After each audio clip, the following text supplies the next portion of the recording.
আমাদের অনন্য স্টোরি সকল প্রকার পার্ট গল্প দেখতে আমাদের চ্যানেলটি সাবস্ক্রাইব করে পাশে থাকা বেল আইকনটিতে ক্লিক করে অল নোটিফিকেশন অন করে দিন। জান্নাত, একটু দাঁড়াবে? আমি তোমাকে একটা কথা বলতে চাই। আমি তো দাঁড়িয়েই আছি, কি বলবে বলো। না মানে মানে কথাটা যে কিভাবে বলি ভেবে পাচ্ছি না। আরে এমন মানে মানে না করে যা বলবে সরাসরি বলে ফেলো। তুমি তো জানোই আমি সরাসরি বলা পছন্দ করি। মানে কথাটা শোনার পর তুমি কি মনে করবে আমি ভেবে পাচ্ছি না। তুমি কি বলবে না আমি এখান থেকে চলে যাব? হ্যাঁ, বলবো।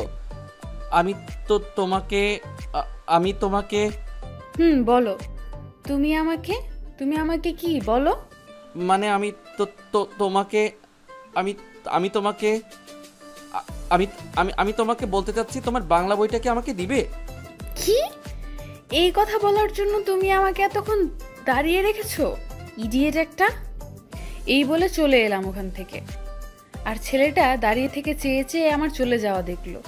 আজও ভালোবাসার কথাটা মুখ ফুটে বলতে পারলো না। আমি জান্নাত, আর যে ছেলেটার সাথে কথা বলছিলাম ওই ছেলেটার নাম নীল। আমরা একই ভার্সিটিতে ফার্স্ট ইয়ারে পড়ি, কিন্তু আমি বয়সে নীলের 1 বছরের ছোট। দুজনেই একই শহরে এবং কাছাকাছিই থাকি। নীল একটু শান্ত আর খুব কম কথা বলে, খুব প্রয়োজন ছাড়া কথা বলে না। আমরা দুজন একই সাথে পড়ি, কিন্তু নীল আমার সাথে একদিনও কথা বলতে পারেনি। একই ইয়ারে পড়ি অথচ কথা বলতে পারিনি। বিষয়টা অনেকটা আশ্চর্যের, কারণ নীল ক্লাসে কারোর সাথেই কথা বলতো না। আমার ভার্সিটির বন্ধুরা জানে নীল আমাকে পছন্দ করে, কিন্তু বলতে পারে না। আমিও নীলকে একটু একটু পছন্দ করি। প্রায় 2 মাস এভাবে চলার পর একদিন আমি ক্লাসে বসে আছি, তখন কেমন আছো জান্নাত? জি ভালো, তুমি কেমন আছো? হ্যাঁ ভালো। তো তোমার লেখাপড়ার খবর কি? বাসায় সবাই কেমন আছে? জি ভালো, আর লেখাপড়া ভালো চলছে। আর তোমার? হ্যাঁ ভালো। তাহলে আজ থেকে আমরা ফ্রেন্ড। ওকে। আজই সর্বপ্রথম নীলের সাথে কথা হলো আমার। প্রায় 2 মাস ধরে কথা বলার চেষ্টা করেও কথা বলতে পারিনি। এরপর প্রতিদিন কথা হতো দুজনে একসাথে ক্লাসে যাওয়া আসা করতাম। এভাবে চলতে চলতে আমরা অনেক ক্লোজ হয়ে যাই। ক্লাসে সব সময় হাসি ঠাট্টা গল্প গুজব করেই কাটাতাম দুজন। এভাবে চলে যায় আরও 6 মাস। তবুও নীলের মনের কথাটা আমাকে বলতে পারিনি। প্রতিদিন ভেবে যেতাম আজ বলবে, কিন্তু ওর সামনে গিয়ে দাঁড়ালে হার বলতে পারতো না। এইভাবে চলতে চলতে এক সময় আমি মনে মনে নীলকে ভালোবেসে ফেলি। ক্লাসের সব বন্ধুদের চেয়ে নীল আমাকে গুরুত্ব দিত বেশি। কারোর সাথেই তেমন কথা বলতো না আমার সাথে ছাড়া। নীল জানতো না যে আমিও তাকে ভালোবাসি। একদিন ক্লাসে আমার বেস্ট ফ্রেন্ড ইরার সাথে ভালোবাসার কথাটা শেয়ার করতেই তার মাধ্যমেই জানতে পারে। কিরে জান্নাত, কি হয়েছে তোর?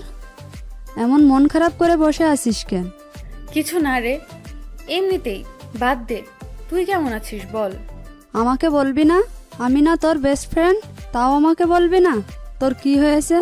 আমি একটা সিদ্ধান্তহীনতায় ভুগছি রে। কি যে করব কিছুই বুঝতে পারছি না। কিসের সিদ্ধান্তহীনতা? আমাদের ক্লাসের যে নীল আছে তাকে আমি খুব ভালোবাসি রে, কিন্তু আমার ভালোবাসার কথাটা ওকে বলতে পারছি না কোনোভাবেই। কি করব বলতো? হা হা হা, এই কথা? হায় রে, না বলা ভালোবাসা। মানে কি বলছিস তুই? আর হাসছিস কেন? আরে পাগলি, নীল ছেলেটা তোকে যেদিন প্রথম দেখেছিল সেদিন থেকেই ভালোবাসে, কিন্তু 8 মাস আগে থেকে ভালোবাসে, কিন্তু সাহস করে কখনো বলতে পারি নাই। কি? নীলও আমাকে ভালোবাসে? সত্যি বলছিস? রে, সত্যি। এটা জানার পর থেকে নীলের সাথে দেখা হওয়ার অপেক্ষায় থাকতাম তার কাছ থেকে ভালোবাসার কথা শোনার জন্য, কিন্তু সে বলতে পারতো না। আমি চেয়েছিলাম নীল আগে তার ভালোবাসার কথাটা বলুক। এরপর কলেজে যখন নীলের সাথে আমার দেখা হতো এবং আমিও কথাটি বলতে পারতাম না, অন্য কথা বলে কথাটি বলে ঘুরিয়ে দিতাম, কিন্তু মূল কথাটি বলার সাহস পেতাম না। আর আমি বিরক্ত হয়ে চলে আসতাম ওখান থেকে। আজকে যেমন বলতে পারলাম না। এভাবে প্রায় অনেকবার বলতে গিয়েও বলতে পারিনি দুজনের কেউ। নীল সামনে এসেও ভালোবাসার কথা বলতে সাহস পায়নি। এদিকে নীল ভাবে আজ হয়তোবা কথাটি বলবো, কিন্তু বলতে পারে না। তারপর কিছুদিন পরে ভার্সিটি থেকে শিক্ষা সফরে যায়। আমি রাতের বেলায় মনে মনে পরিকল্পনা করলাম ওখানে গিয়ে কাল তার সামনে মনের কথাটা যে করেই হোক শোনাবই। সারা রাত অনেক উৎকণ্ঠায় পার করে। সকালে যাওয়ার জন্য রেডি হয়ে গেট থেকে বের হয়েই দেখি নীল বাইরে দাঁড়িয়ে আছে। আজ লাল শাড়ি পরেছি, সাথে ম্যাচিং ব্লাউজ, চুড়ি, চুলটা হালকা সোনালি কালার করা। দেখতে এমনিতেই অনেক সুন্দর, তারপর আজকে তোমাকে দেখতে অপসরীর মতো লাগছে। কি হলো, যাবে না? বাসের সময় হয়ে এলো তো। চলো। এরপর দুজন একটা রিকশায় উঠি। তোমাকে আজ একদম অপসরীর মতো লাগছে। থাক, আর পাম দিতে হবে না। না, আমি সত্যি বলছি, আমি তোমার দিকে তাকিয়ে চোখ ফেরাতে পারছি না। আচ্ছা ঠিক আছে, থ্যাঙ্কস। তারপরে বাসের কাছে চলে আসলে দুজন দুজনার সিটে বসে পড়লাম। তারপর বাস ছেড়ে দিল এবং 3 ঘন্টা পর গন্তব্যস্থলে পৌঁছে গেল। ওখানে যাওয়ার পর একটা পার্কে ঘুরতে গেলাম সবাই। ওখান থেকে একটা গোলাপ ফুল কিনল নীল। পার্কের মধ্যে একটা গাছের নিচে আমি আর আমার কয়েকটা ফ্রেন্ড দাঁড়িয়ে আছি। তখন নীল এখানে এসে বলল, জান্নাত, তোমার সাথে আমার কিছু জরুরি কথা আছে। কিন্তু এই কথাটা শুনে মনে মনে ভাবলাম আজকে মনে হয় মনের কথাটা বলবে নীল। তাই চোখ ইশারা করতেই ফ্রেন্ডগুলো চলে গেল ওখান থেকে। তারপর, হ্যাঁ এবার বলো তোমার জরুরি কথা কি?